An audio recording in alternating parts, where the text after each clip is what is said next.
Olá, seja bem-vindo à nossa Escola de Profeta Rema 2.0. Sou o pastor Flaviano Catende Rodrigues. Muito bom te ver por aqui, te encontrar por aqui, que Deus possa te abençoar poderosamente. Hoje nós estaremos estudando a respeito de Atos capítulo 27 ou capítulo 28, onde vai falar sobre o naufrágio. E ali nós estaremos abordando, esmiuçando cada detalhe. Abra comigo a sua Bíblia em Atos capítulo 27, no versículo 30, que vai dizer, procurando, porém, os marinheiros fugir do navio e tendo já deitado o batel ao mar, com que, quebrando a lança, as âncoras pela proa, disse-lhe Paulo ao centurião e aos soldados, se estes não ficarem no navio, não podereis salvá-los. Observe bem que o texto aqui vai narrar o acontecimento desse naufrágio. Veio um vento muito forte e ali começa a completamente quase despedaçar o navio, e a população ali, os marinheiros, os outros presos, entram em pânico. Mas Deus tinha prometido a Paulo que ninguém morreria, ou seja, nós estaremos mergulhando exatamente isso aí. Nem todos os naufrágios é o fim. Alguns deles são o caminho mais difícil para o cumprimento da promessa. Paulo não estava em desobediência, nem em rebeldia. Ele estava no centro da vontade de Deus. E mesmo assim, veio o vento forte, veio o naufrágio, vem a chuva e depois vem a víbora. A palavra rema, para nós começar a abrir nossos estudos, isso nos ensina que propósito não isenta ninguém de processo. Vou repetir. Isso nos ensina que propósito não isenta ninguém de processo. O naufrágio, vamos começar pelo naufrágio. Quando tudo parece ou quando tudo se perde, menos a promessa. Tem pessoas que entram em desespero porque parece que tudo está perdido. Isso aí está em Atos capítulo 7, versículo 41 e ao 44, você pode acompanhar aí. O navio se perdeu, mas a palavra de Deus permaneceu. Observe bem a palavra profética. Deus não prometeu a Paulo que não naufragaria. Deus prometeu que ninguém morreria.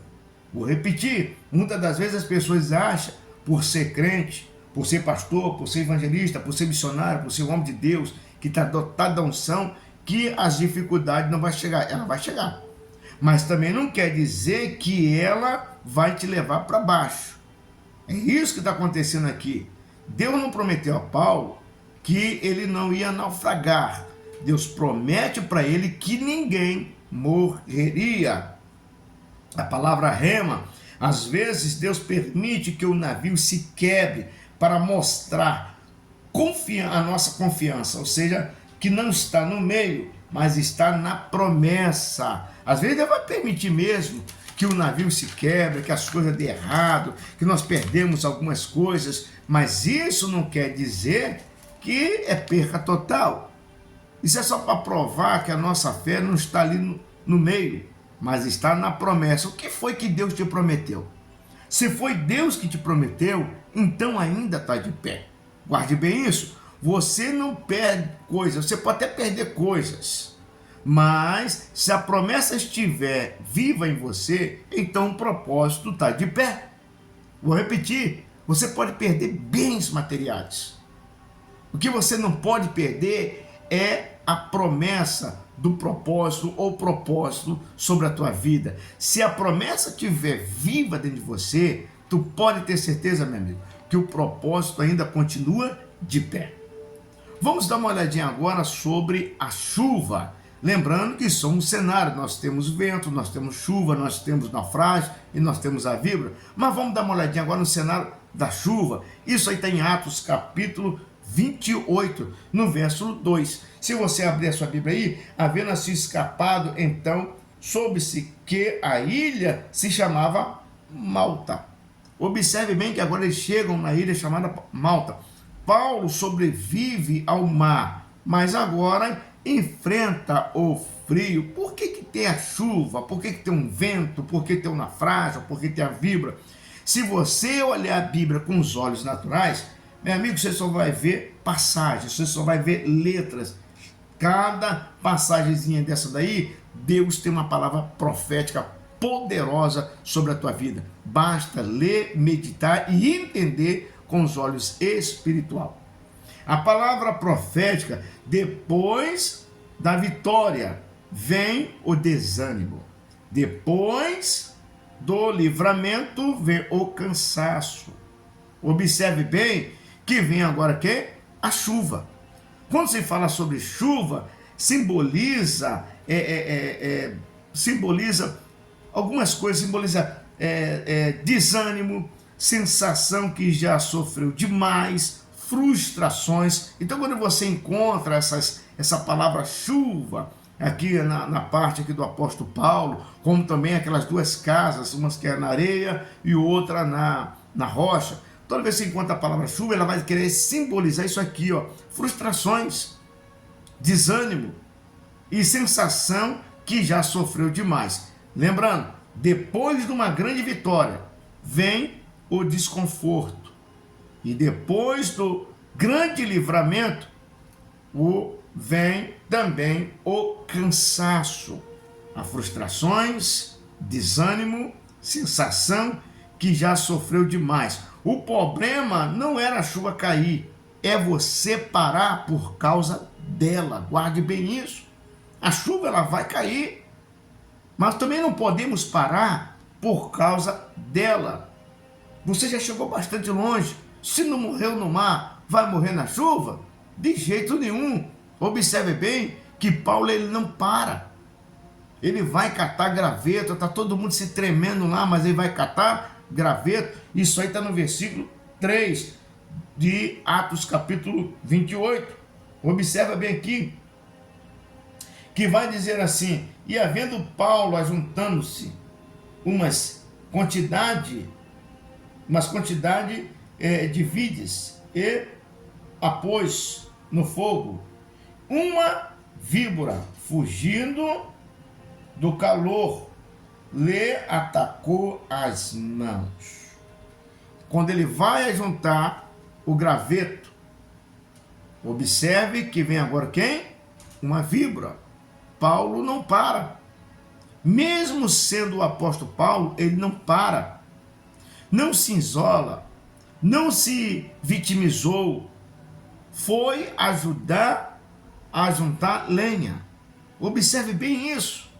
Paulo não entrou em pânico, passou pelo mar, passou pela chuva e agora ele fala o quê? Resolve catar lenha. Mesmo sendo ele poderia ter encostado, ele poderia ter parado, ele poderia não ter que fazer nada disso. Lembrando que muitas pessoas se dizem homem de Deus, mas quando passa, depois de uma grande vitória, ele vai passar por frustrações, desânimo, sensação que já sofreu demais. Aí, em vez de ele catar algumas lenhas, não, ele vai se isolar, vai se vitimizar, ou seja, fica completamente afastado de tudo, começa a dizer que não merece isso, não merece aquilo. Se veio sobre a nossa vida, quem somos nós para dizer que não merecemos? Mas uma coisa é certa, Deus não prometeu que morreria. Deus também não prometeu que não teria desânimo, que não teria frustrações. A pessoa que se engana, mesmo sendo o apóstolo Paulo, ele não se isola, não se vitimizou, foi a juntar lenha. Observe bem isso, quando se fala ali sobre os gravetos, está se falando para a gente não parar. O graveto ele representa serviço contínuo, fidelidade no pouco, ou seja, humildade após grandes livramentos. Eu vou repetir isso aqui. O graveto representa serviço contínuo, fidelidade no pouco, humildade após grandes livramentos. Segura aí a palavra rema de quem? Quem não para de servir no processo da chamada não perde autoridade no propósito. Vou repetir aqui porque isso aqui é muito profético mesmo. Quem não para de servir no processo da chamada, não perde a autoridade do propósito. Ou seja, Deus sempre vai te dar um escape. Mas se você parar, é complicado, mas se você não parar, então pode ter certeza, você não vai perder a autoridade do propósito. Paulo não deixou o título pará-lo. Ele deixou que o propósito da chamada ou mover-se. Isso aí está registrado em João capítulo 3, versículo 8. O vento sopra, ouve o som dele, mas não sabe para onde vai nem para onde vem. Assim é aquele que é nascido e guiado pelo Espírito Santo. Então esse negócio de parar, meu irmão, para com isso. Dá um basta nesse desânimo. Para de estar se isolando. Para de estar se vitimizando. Deus te prometeu e Deus fez um propósito para você. Se tem um propósito na tua vida, então continua servindo. Quando fala servir contínuo, são pessoas que entram nas frustrações e ele quer parar. Já não quer cantar mais, já não quer orar mais, já não quer buscar mais, já não quer estar mais na presença de Deus. Pare com isso. O graveto aqui representa serviço contínuo, fidelidade no pouco. Tá pouquinho hoje, mas seja fiel, porque Deus vai te botar no muito ainda. Humildade após a grandes livramentos. Ora, se Deus te deu um grande livramento, um grande livramento, pode ter certeza, meu irmão, tenha humildade de agradecer, tenha humildade de estar sempre na presença dele. Quem não para de servir no processo da chamada, não perde a autoridade. Guarde essa palavra profética para você.